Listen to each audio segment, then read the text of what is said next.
hello. So better late than never. Do you know the reason we're late is because I've been talking constantly for the last couple of hours, and yeah, apparently I can't get my words out. So there you go. Welcome to today's Green Umbrella Live Lunch. We are on episode 127, and as you know, sometimes it's just us hanging out, having a bit of fun, talking about social media and marketing and all the trends we're seeing. And other times we bring a guest on, and this is one of those times. So we're going to be talking about some stuff that's a little bit different to usual. So let me welcome our guest. Very excited to have you on. Come on, give us the big introduction. Tell us who you are. Give us the story. Come on. Oh my goodness. The big introduction. Okay, cool. So look, my name is Ibrahim Braimah. I am a property investor. Right. That's pretty much what I do.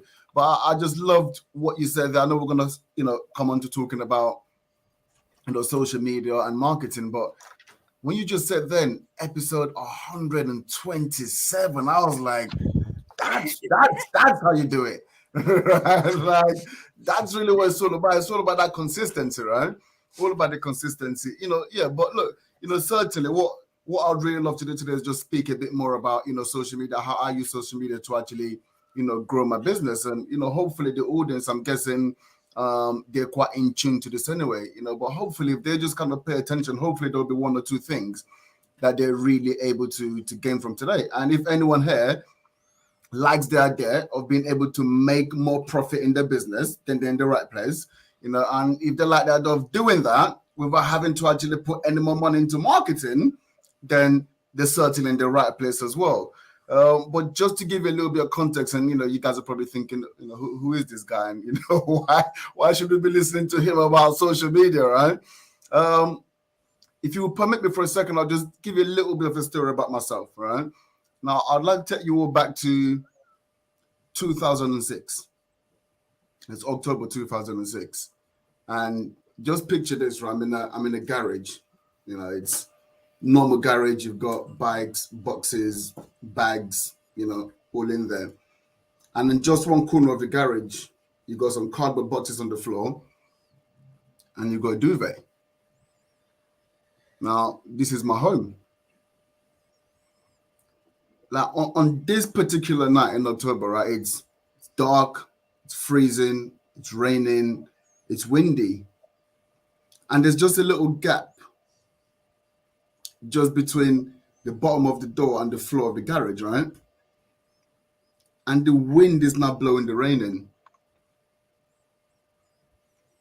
And my duvet is getting wet. And I'm freezing, like I'm shivering. And I'm not sure how long it was for, but it felt like a long time. Like tears just started pouring out my eyes. It felt like at least an hour. Because like I was embarrassed. And I was ashamed. All right. Because I'd always kind of grown up feeling like I had this thing inside me. I've always just felt like I was built for something great. Like I was gonna do something great. But the reality was everything that I had done up to this point had gotten me to where I was. And I'm homeless. And I just said to myself in that moment, like, this can't be my life. Like, this is not going to be my life. And I made the decision right there and then. Like, for the first time, I was actually going to reach out for help.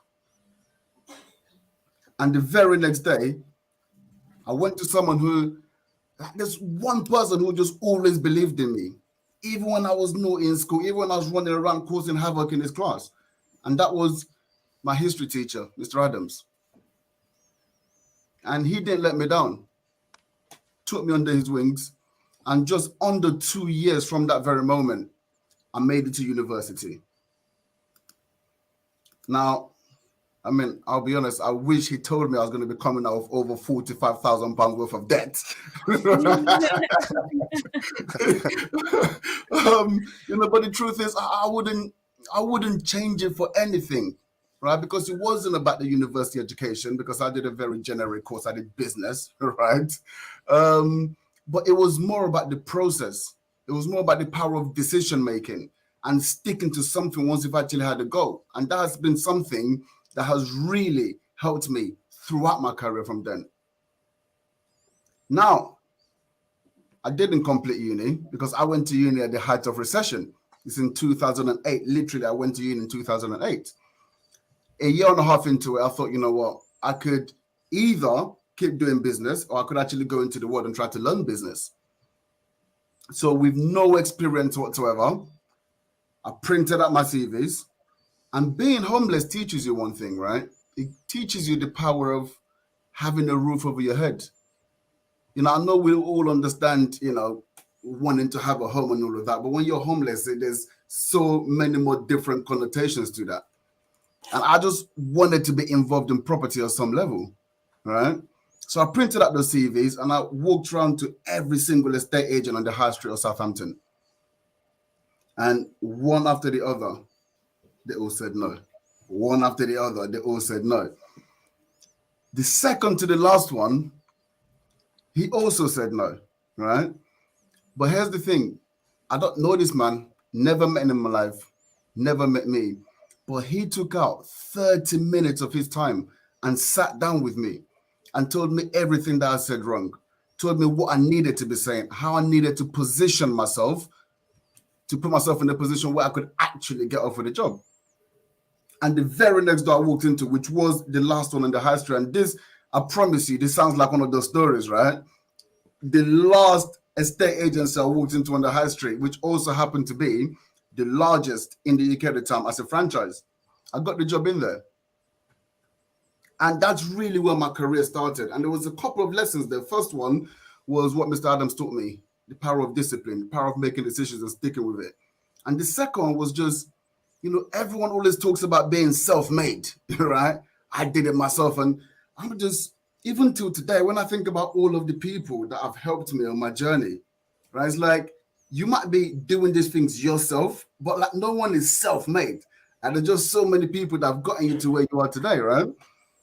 But, you know, I kind of went on, you know, had a great career as an estate agent, and then just worked my way up to actually, well, I ended up working for the largest property investment firm in the city of London.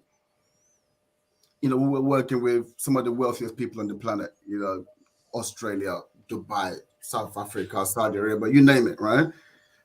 Every single hour under the sun.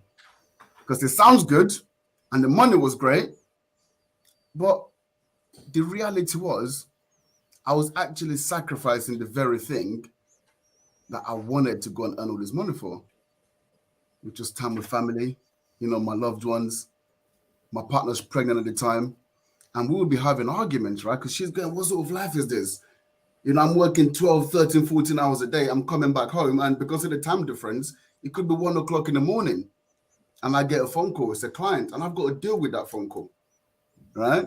And it's causing stress in our relationship. And she's saying, what sort of life is this? And I'll be arguing with her, going, what are you talking about? Like, look at the sort of life we're living. Like, how else do you think we can make? Like, you can't make this sort of money any other way. Like, this is what it takes, right? And this is the mindset I had at the time.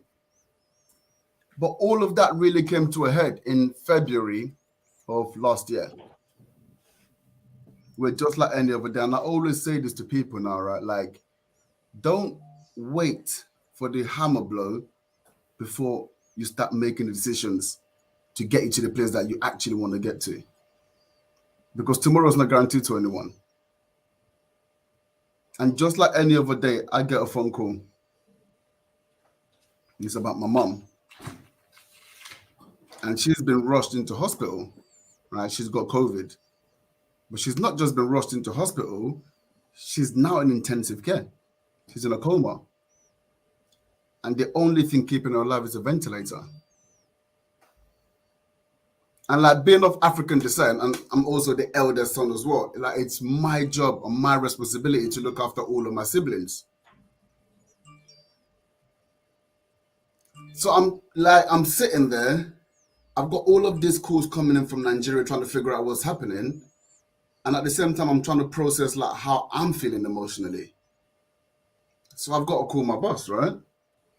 Like, I've got to take time off. So I call him. He's like, well, listen, mate, there's nothing you can do for her now anyway. Like, just pray she gets better. Your clients need you. And it's like, it's in that moment, like everyone talks about, the system being broken. I've been in the system long enough now to know that the system is not broken. The system is working perfectly fine for the system. That's exactly the way they want it to be. And what I realized is, if I wanted to get something different, I had to do something different. It was me who was going to have to do something different. Because if I just drop dead there and then, I'm just like a spoke in a will. That spoke gets removed and a new one gets put in there. It's literally that simple. And I had that realization then. And I understood that I had to go away and do something different. And one of my mentors says to me, right, when the student is ready, the teacher will arrive. Right? And that's what happened, because you always see all these videos that pop up on YouTube. Come and do this training, come and do that training. Like, no, I'm not interested. Skip. But this particular time, I thought, you know what? Let me just listen to what they're talking about. And I've been in property for a long time. So it wasn't the property stuff they were talking about that excited me.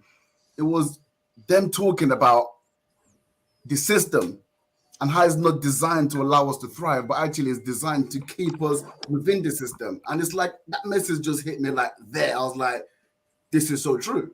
Like, I just experienced this 2 days ago, right?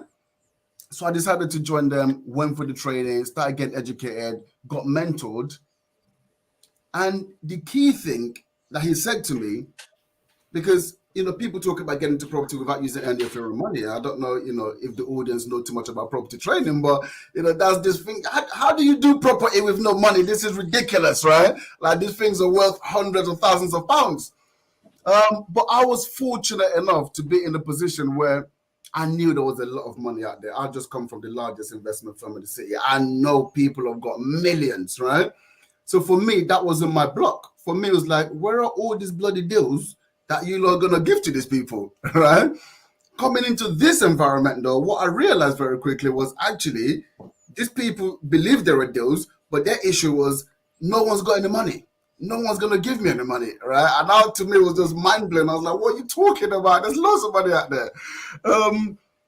But there was one thing that I carried with me. I come from a homeless background, right? I come from poverty, homeless. Now, I was able to have intellectual conversations with some of the wealthiest people on this planet when I had this conglomerate behind me. When I could pick up the phone and say, hey, I'm calling from XXX. Yes, now you're going to listen to me. So I had this chip on not chip on my shoulder, but I had this like negative talk in my mind, like, no one ever going to give you, they're going to give you that money. They would give you the money before because you were calling about this lot, right? Now it's you, they aren't going to give it to you. But my mentor said, listen, I paid a lot of money to be mentored by these people, right? So they said, this is what you've got to do. You've got to get on social media and you've just got to start documenting your process, right? I think Gary Vee says something like, document, don't sell, right? Just start going for it. Because at this point, I'm like, I'm not a social media person. It's strange now. Someone looks at my social media like, what the hell are you talking about, mate? Like, you are a social media person, right? But I always tell them, because it's very, very clear. I always say, go back to March of 2021, look at my social media, all right? And then look at it now. There's a clear distinction. You can clearly see when I started putting effort into this, right? And that's because my mentors told me this is what you've got to do. And that's what I was talking about Christina when she was speaking about 127. I'm like, now I get it. That's how she's crushing it, right? It's that consistency, like just always being out there. And as a result of that, I've raised hundreds of thousands of pounds in my own name, under my own brand, been able to build a successful property business, right? And I help property investors not just start and scale their own portfolios, but we're also managing it for them in the back end as well as service departments where they get a huge return on investment, as opposed to a traditional AST. And I've been able to do that as myself, under my own company, under my own brand, simply because of social media. So that's why I am super, super excited. So, hopefully that helps you when it comes to why am I here talking about social media today? Because it's completely transformed my life. It's transformed my business. And if I can give you one nugget today that allows you to see the power of social media, then I'm going to be more than happy. So I'm super, super excited to be here and to be sharing with the audience today. Brilliant. Do you know, I'm so glad that you didn't cut anything out of your story that you've told it in that way? Because I said, obviously, we've known each other for a little while, but I didn't really tell Nicole and Mark that much about you, or not about your story anyway. I was like, oh, he's a really cool guy. You'll love him. It's like, he's got a cool story. That's as much as I'd said. So it for me, it's really, draft's fallen over. For me, it's really interesting because so many people come to us, okay, and because of the work Nicole does, Nicole ends up like having phone calls with clients, that kind of stuff, trying to coach them through this challenge, right? So many people come to us and they know they need to do social. They want to do social.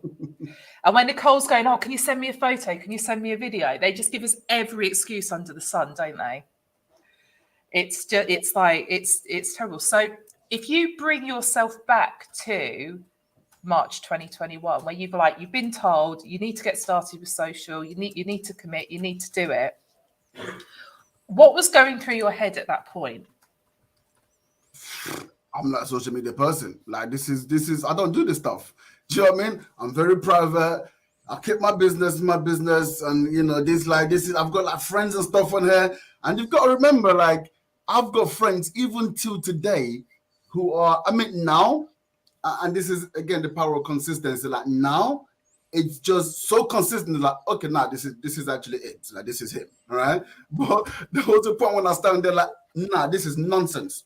This is Ibrahim. Like, nah, this doesn't make sense. This is a scam. He's doing something. Like, this is not right. Like, I know this guy, right? He used to be on the streets with me. Like, this is not him. So I get the anxiety because I had all of this playing in my head at this time. I'm like, I'm listening to them go, if they see me put this video out, I'm finished, right? I'm done. The comments are going to be going crazy. The reality is, even till today, and this is the beauty of social media. So I had a call a couple of days ago, and this is literally his words. First of all, he called me. I was on a Zoom, and then I missed the call. He called me back about 15 minutes later. So I'm like, and he's a really good friend of mine, but I haven't spoken to him for like months. It's just one of those things, right? Picked up the call, bro. I love what you're doing, man. Trust me. I don't comment, but I see you. Right? I don't comment, but I see you. Right? And I've got someone who wants to get into property. He's got some money, and I said, you're the guy. Shall I arrange a meeting with you? I'm going to go see them tomorrow. And we don't know what's going to come out of it, but it's a lead. And this is someone that doesn't even comment on my socials, that doesn't like my post, but he sees me. Right? And that's the same for, I had this anxiety that all of these people who were looking at me, all these people who I was thinking about, I thought they cared about me that much, that as soon as I put something out, all of this hate is going to come and they're going to, nah, he's a scammer. This guy doesn't know what he's talking about. Like, please don't follow him. Like this is everything I was playing in my head, right? But people don't care that much, This is the truth. Like this is the reality. It's like we build it up so much in our heads. And yet it's so, like, that part of it is so minimal. Most people want you to succeed. Yes. One of my mentors, a guy called Spencer Lodge, he's out in Dubai. And I remember, like, one of the first lessons I had from him, he's like, you've got 100 people in front of you. 20 will love you. 20 will hate you. And the rest just don't care. And it's like, actually, when you think about it that way, it's like, well, if I piss off 20 out of 100 people, doesn't matter, because the value I can give the 20 that like me is off the chart. And it's Absolutely. Like, as soon as you shift your focus to that, it becomes, it just all becomes a lot more rewarding as well. It's like I think the saying goes like, I don't want to butcher it, but I think the saying goes like, when you change the things you focus on, I can't remember what it said. I'm going to kill it, so I'm not going to say it because I'm about to butcher this quote, and it's a lovely quote, so I'm not going to say it. Right? Well, I think it's something like, when you change the things you focus on, No, I'm going to leave it. Yeah, we'll just. I'd say we'd edit that bit out, but we're live, so it's fine. It's cool. But it is. It's like, it's something like where focus goes, energy flows. Right? Is that the one? Yes. Yeah, that isn't the one, but yeah, that is another one. And when you focus on those negative people, it makes you so anxious. You don't want to put the content out there. I really had to focus on, for me, I really had to focus on, why am I doing this? Because it's like, bro, like, you're leaving this well-paid job. You got a family to look after. At this point, my partner's pregnant, right? I've invested in this company. So I'm like, bro, you better listen to what they're telling you, right? And that's what the focus then became. Like, like, it's either these people who are out there negative, who I'm thinking negative, or my family. And the reason I invested in these guys is because I know they are where I want to be. So if they're telling me this is what I've got to do, then this is what I've got to do. So I don't know what that is for your audience or what that might be for someone, but I think it's just really focusing on your goals and focusing on what's truly important to you. And if, this would be a bit of mindset, right? Because I love personal development, because that's really been able to allow me to break through from where I was. If you choose to switch your focus onto that thing that's important to you, your goal, and it doesn't carry you through, then that goal is not big enough. And it doesn't mean enough. Like, if it means enough, you won't worry about those people, right? Because you're like, you know what? Like, if I've got to step through that to achieve this, then it is just what it is. That's what I'm going to do. So it's not a negative thing, but it's just like it's a marker. It's like an indicator. Like, okay, you know what? Maybe I need to revise my goals. Maybe I need to look at something else, that's going to motivate me enough to actually want to step through this fear. Because fear is natural, right? Like, how do you know you're brave if you're not fearful? Like, you're only brave if you're fearful, right? So, like, fear is natural. But like Will Smith said, God has placed the best things in life on the other side of fear, right? And only those people who are willing to push through that fear are going to achieve what's on the other side. So you just got to make sure what you put on the other side is worth it enough to make you push through that fear. Absolutely. I love that. I absolutely love that.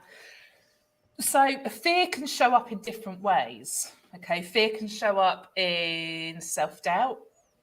Fear can, at those points where you've been doing those, like, maybe it's a Facebook Live you've been doing every day, or you've been, you like your Instagram stories, you've been smashing it out, but you just feel like no one's watching, you feel like no one's engaging.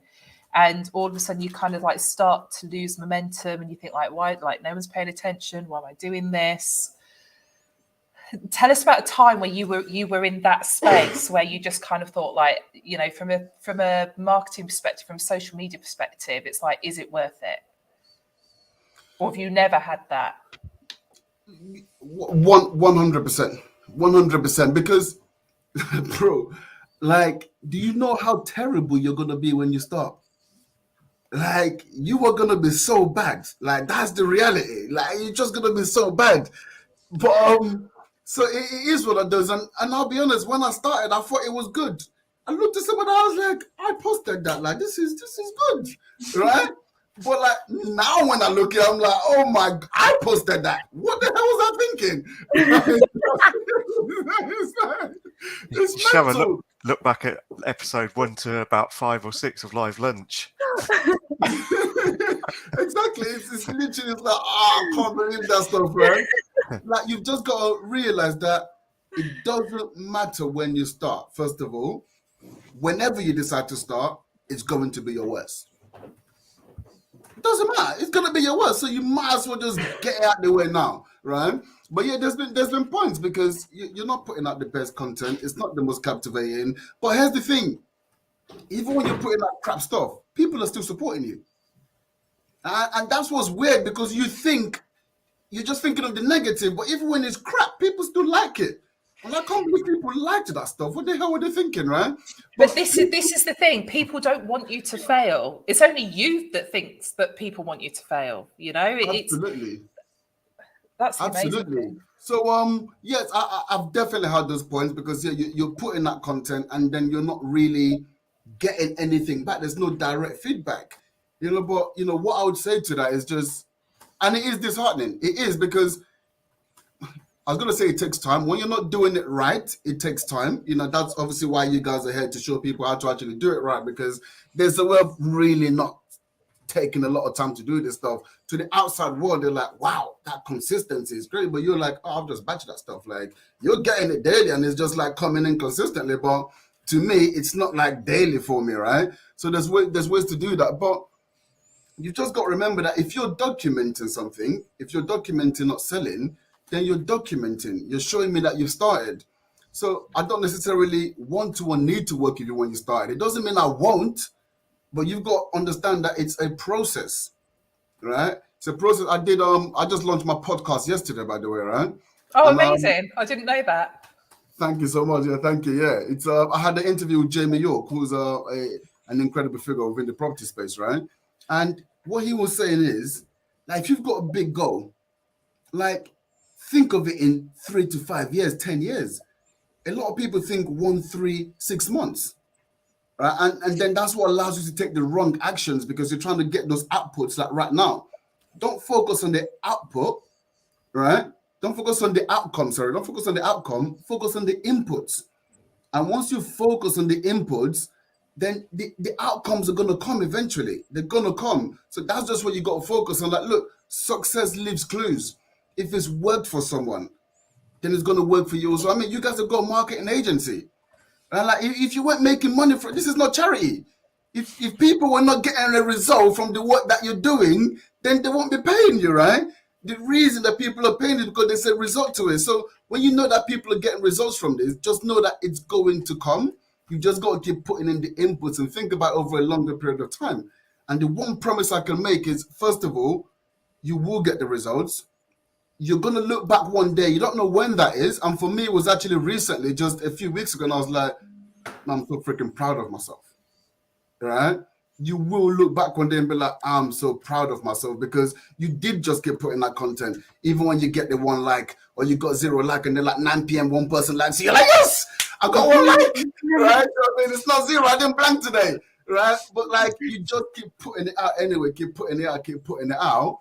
And eventually, like, people like my friend who called me 2 days ago and say, I don't comment, but I'm watching. There's loads of those people. And at some point, they will reach out to you. Yeah, I would sort of say it's like we've got a it's like we've got a timer. Okay, everyone that you come across, everyone in your network, everyone that sees you online, that's following you on social, it's like they've got a timer. And every time they see a post, every time they watch one of your videos, or they receive a marketing email from you, or they meet you in person, you're kind of like you're topping up that time that they've spent with you. When they get to the maximum. You know, so like if it's let's say it's like a 10-minute timer, once they've had that 10 minutes, maybe it's a 10-hour timer. Okay. Sometimes it can be like a 10-year timer, who knows? But once they hit that point, they're now at that level of trust with you. They've got that level of buy-in. They're not going anywhere else. So our 100%. job is to just keep making sure we're giving them the opportunities to top up their timers. 100%, because there's that, like I'm saying, I posted one the other day. I'm just trying not to butcher quotes, man. I butchered one already, so let me stay away from it. But I give the analogy, which is like, was it like 6 feet away from gold? All right? Yeah. 6 feet away from gold. Yeah. Just like 6 feet away, and it's just like you've given up, you've walked off, the other geezers come and okay, you know what, I'll just crack on, and then bang, bang, bang. It's taking them a minute, they've got all the gold, right? It's like don't give up. And once again, and that's why it's important to be led by the right people, or to follow people who know the day. You know, like Green Umbrella, for example. I'll come to you guys like, hey, help me out with what I'm doing because I know that you know what you're doing, right? The beauty of that is not all I've just got to do is keep putting the inputs in because I know these guys know what they're doing. So I just got to keep doing what they're telling me to do, and then I'm going to get the results, right? So it's like a two-pronged approach because that gives you the confidence to keep putting in the inputs. Is when you're not really being led or guided by anyone and you're putting the simples, you don't even know if you're doing it right, if you're doing it wrong, and then, you know, you kind of lose that confidence because you're uncertain. But get the right leadership and then just focus on the inputs, and it will come. And also, we've got to understand that we're dealing with humans. Like, don't be so bloody like greedy and just want everything now. Like, they're not working to your timeline. You might want it now, but they don't. Like, what's the problem? Do you know what I mean? When they're ready, they're going to come, right? So we've got to understand we're dealing with humans as well. Just keep putting the inputs in and the outcomes will eventually happen. Yeah, no, perfect. Okay, so we're doing all the talking. So I'm going to, Nicole, let's pick on you. What have you got any questions? I don't actually have. I'm actually writing down all the inspirational sort of quotes I'm getting from you guys talking. First of all, Ibrahim, incredible story. It was really powerful, and I think like even just hearing it, it's like it inspires you to do better. Like just hearing other people's stories, and I think that's like where it all comes from. Is like your drive and determination. It all comes from somewhere. So like hearing other people's stories, it always is so inspiring to hear. First of all. And then that's okay. But yeah, no, sort of going off this, obviously we've talked a lot about social media. So the only sort of question I have at the moment is like, do you actually have any support? As in, does anyone sort of help you? Like, does anyone sort of lead you and guide you in terms of what to post and what to do and how to caption things and all of this? Or do you just sort of come up with it yourself or your ideas? Like I said, to be honest, it's been trial and error. But I'm a big believer in education, right? Like getting educated. So yes, I've done paid training on this stuff, right? Like to understand that if I tell you, and some of them have been crap, by the way. I don't know how many in 27. You know, there's always like sevens at the end of it, like $27. 100 flipping banks of content to post for, like, oh, you know what I'm talking about, all that stuff, right? So I've been through a lot of different training with a lot of trial and error, but ultimately it just comes from just speaking your truth. Like, what do you know? Once again, it's about documenting the journey, and that's kind of what I've come to the realization of, like, bro, just talk about what you're doing, yeah, and talk about things that you know, like you kind of struggle with, and you know, it might help people as well. I do have someone doing my captions because I do a lot of reels. And this is one thing, again, like you're always going to keep learning. I do a lot of reels, and then I had some feedback from my colleague who was like, well, just mix it up a little bit. Like it's just too many reels. Like now when I just hear you, I know you're sat in front of that bloody background. I know you're going to be just talking some stuff at me for 60 seconds, right? So just like mix it up, put some pictures up, like do, you know, like live shots. And like, okay, cool. Right. And then you just kind of, and that's great as well, because that's coming from the audience and they're giving you direct feedback. So just always got to be willing to listen. So it's just been sort of trial and error, trying to see what content hits, trying to, you know, it's a continuous process. It's a continuous process, right? That's how I found it. Yeah. Yeah, and the thing is, it's ever changing because the algorithms change, because the platforms shift their priorities in terms of what they want to promote specifically, you know, and everything. And I think this is funny because I gave someone else exactly the same advice, but just a couple of weeks ago, like all of their reels, they would do it. Like, I think there's like somewhere in the woods or whatever that they walk on a regular basis. They kept doing their reels from this same place. The only thing that would change was their shirt, maybe the cap they were wearing, and they were like, "Oh my, like my," because their engagement was really high on the reels, the reach was really high, and it just tanked. And I'm like, yeah, but mate, like every reel looks the same. Like people don't need to watch it anymore because they think, they don't know, but they think they already know what you're going to say. So they're moving on. It's not standing out anymore. Like just shift it up. You know, it's so crazy because I've done that.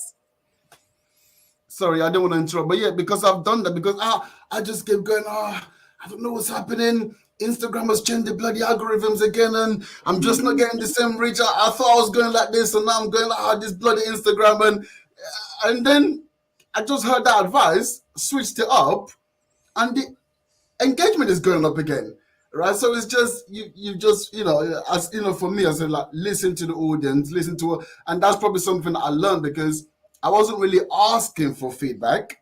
I wasn't asking for feedback, to be honest. This person, that's the good thing about surrounding yourself with the right people as well, right? You know, people who you can trust. They're like, they don't care about your crap. Like, oh, you think you're big dog? Your reels are crap, mate. Yeah, that's why no one's listen to you anymore. Yeah, it's like, but you need those sort of people around you, though, right? To just kind of humble. So yeah, I was lucky to have got that feedback, and that's something that I've learned now. Like, okay, cool. Like ever so often, just ask people like how they're digesting your content and what they feel about your content. But the most important thing, honestly, is having the right leadership and just having people who are guiding you, who are saying, okay, this is what we do. This is what you need to do. You do this and you're going to get the results. Do you know what I'm saying? And that's the important thing.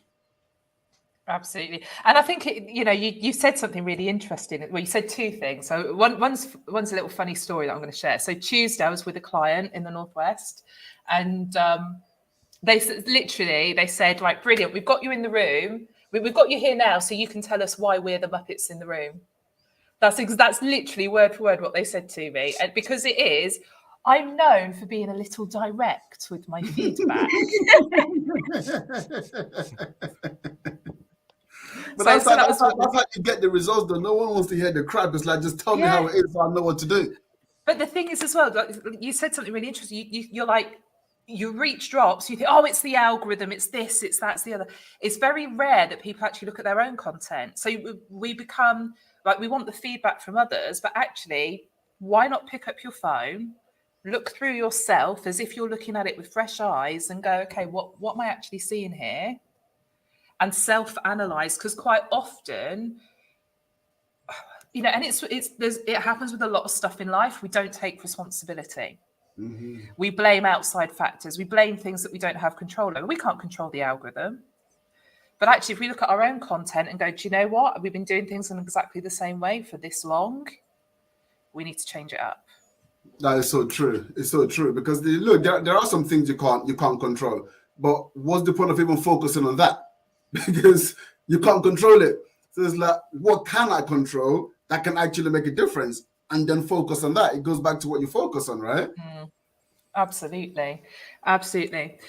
Okay, Mark, I'm going to bring you into the conversation now. So, Ibrahim, just so you know, Mark is known for trying to get away with not saying anything. I'll just pretend I'm frozen or something. Just that's it. Yeah. No, I mean, I think obviously a lot of things that Ibrahim said are just really enforcing, like, the consistency thing is massively important, and that's some great ways of demonstrating that. But even for a lot of our clients, it's not just obviously the social side, so it's some of the traditional marketing as well, and being consistent with what you're doing, how you're presenting yourself, whether that be online, in print, wherever that is. And I just think that's so important. And again, I love that you're saying about long term or longer term sort of aims and things, and trying to get that through, that nothing's going to happen in the first month, the first 3 months. It is about that consistency, being out there. So yeah, I really like that. We should use you as a brand ambassador. We'll clip that bit out, and then when we're getting client buy-in, right? Just watch this video. Amazing. Well, that's all right. Amazing. So, tell me again. You mentioned a stat when you were introducing yourself at the beginning. So, since March 21 to now, how much have you raised in finance?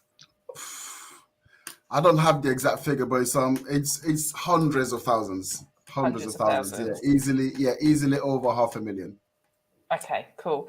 So over 500,000. So that's in what, 2 and a bit years from a standing start? 1 and a bit years. 1 and a bit. I can't add up.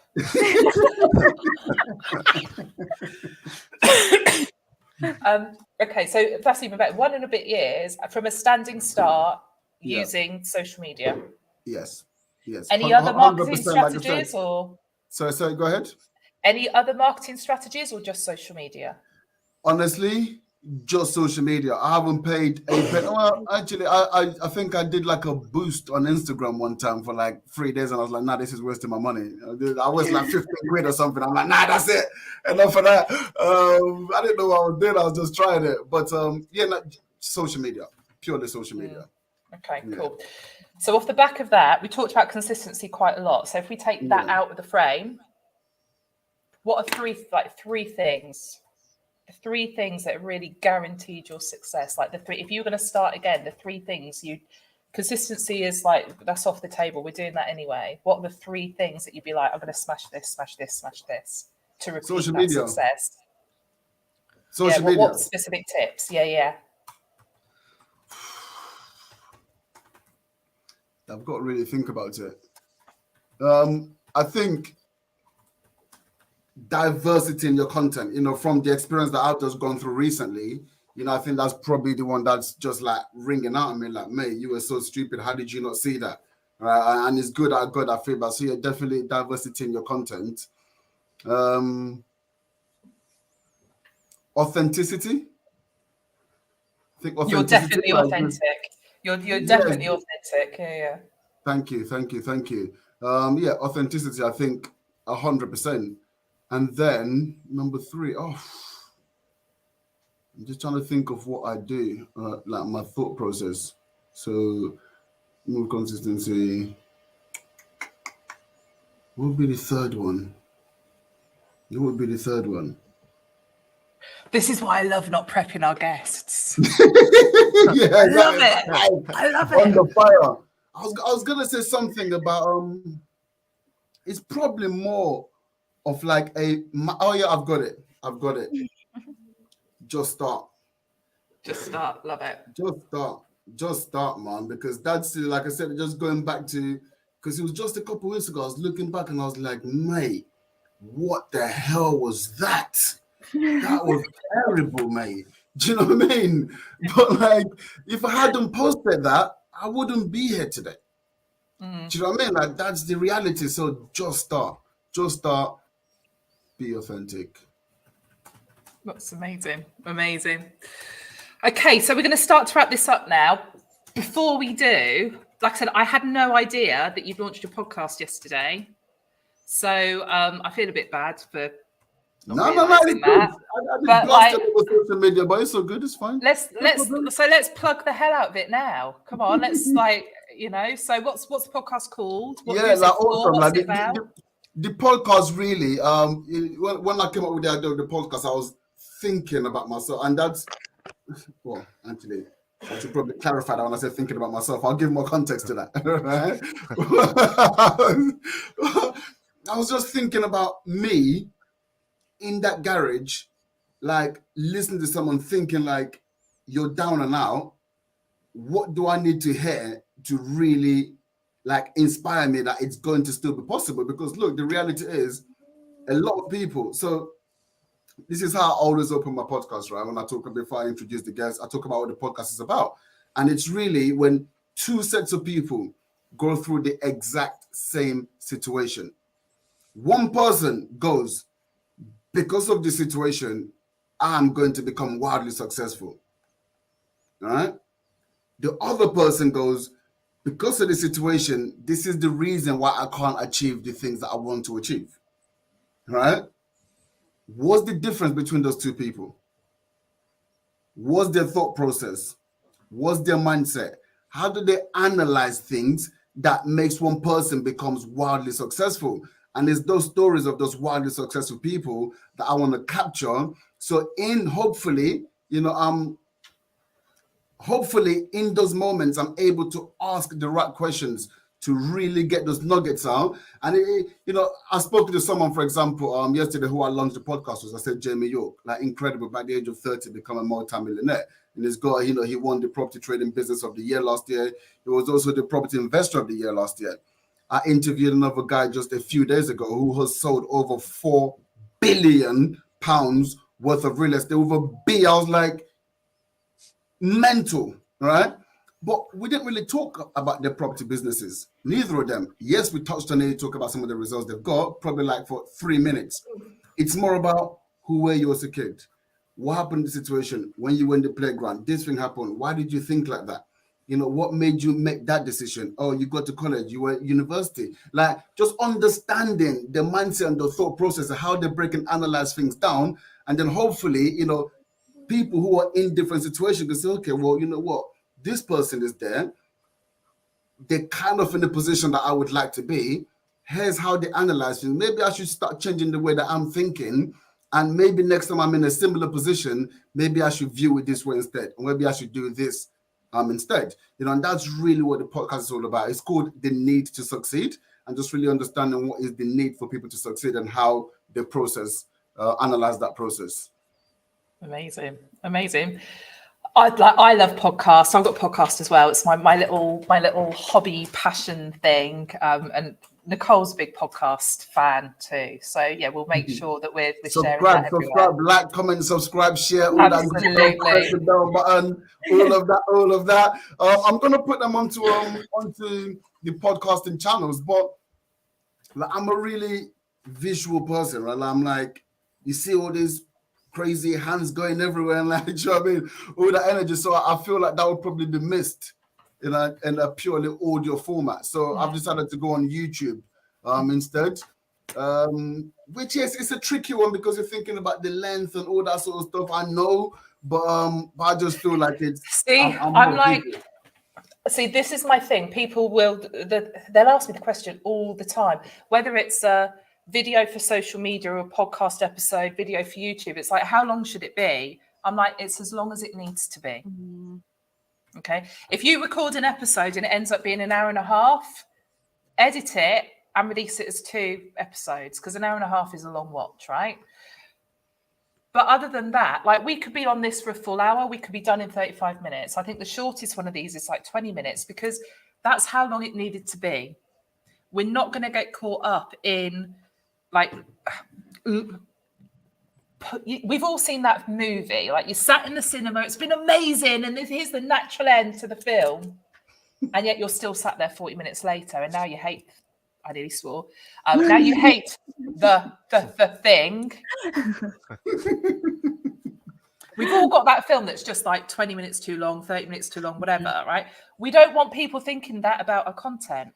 So don't worry about how long it is. Have the conversation, enjoy it, make sure your guest enjoys it, and then wrap it up when it's right. And I think this is like, that's what successful content does. Successful content doesn't go, shit, we're 4 minutes short, we better put in some fillers because LinkedIn wants us to post at least 15 minutes, like sod LinkedIn. They got enough people serving them already. I don't need to be doing it too. I need to serve my audience. No, it's so true. I love that you said that because that happens to me because I use this studio space, right? And I'm interviewing my guest, and then like my producer, and I can tell when he's about to start looking at me because normally he's just on the computer and he's live mixing it, right? As we're recording, he's live mixing it, and then he just turns. I'm trying to keep eye contact with my guest, and I'm like, and he's going, fucking leave me alone. I'm trying to Absolutely. Oh, yeah, I'm like, that's what I like. Record all of mine on Zoom because I don't have all that in the background. Then I'm like, no. You can't tell me what to do. Amazing. Fantastic. Ibrahim, thank you so much for joining us this week. That feels like a really good place to end things. So I really appreciate thank you so much for inviting me. I've really, really enjoyed this. It's been really fun. Thank you so much. Good. So we'll make sure we post the YouTube link for the podcast. But Paul's where actually is put it in the comments already? Has he? Is it there already? Fantastic. Yeah. Where's the one place we should go to connect with you? The best place? Instagram. Cool. And your handle is Ibrahim. You're gonna have to type it, right? But it's Ibrahim. I'm just telling you, man. Well, I'll say it, but it's gonna have to be typed. Well, it's Ibrahim Braimah Wealth. Okay. So the wealth, we'll make sure it gets right. Yeah. We'll make sure. I'm not going to type that in now. Right. We're going to make sure Kim puts it in the comments. It'll be everywhere. It'll be cool. Yeah. Kim's just suddenly appeared like a meerkat above the computer. Like, what's going on? What am I doing? That's amazing. Cool. Okay. So there is one thing we have to do now that we're at the end of the show, and that's a little wave goodbye because we need the screenshot for the artwork. Amazing. Screenshot done. Fantastic. So people listening in, thank you so much for joining us. People that are catching up, thank you. Pop a little comment in if you've enjoyed this, if you've learned something from it, or just to let us know that you actually showed up and listened. That would be cool too. And we'll be back next week, episode 128, next Thursday, 12 noon, as usual, for the Green Umbrella Live Lunch, live on the Green Umbrella Facebook page, my LinkedIn, and our YouTube channel. Thanks for joining us. Mwah! We'll see you all again soon. Bye for now. Bye.